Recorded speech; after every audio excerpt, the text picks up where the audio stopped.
त्यानंतर next question आहे, अन्न साखळीमध्ये पहिल्या पोषण पातळीत 100 जूल, इथे आपल्याला अन्न साखळीवर प्रश्न विचारलेला आहे, ऊर्जा असेल तर तिसऱ्या पातळीमध्ये ती ऊर्जा किती होईल असे विचारलेला आहे आपल्याला.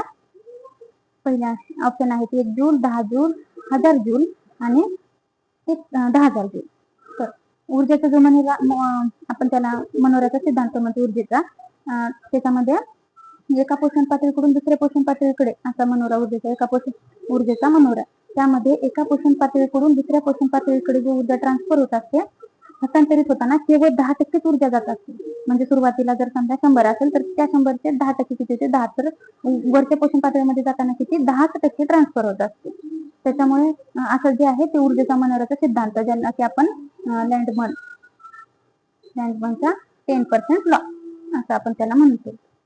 या लॉ नुसार ऊर्जेच्या मनोऱ्यामध्ये एका जे अन्न साखळी आहे त्याच्यात पहिल्या पोषण पातळीतून, आता हे जो ऊर्जेचा मनोरा आहे त्याच्यात पहिल्या पोषण पातळीतून ऊर्जा ट्रान्सफर होत असताना 10% ऊर्जा ट्रान्सफर होते.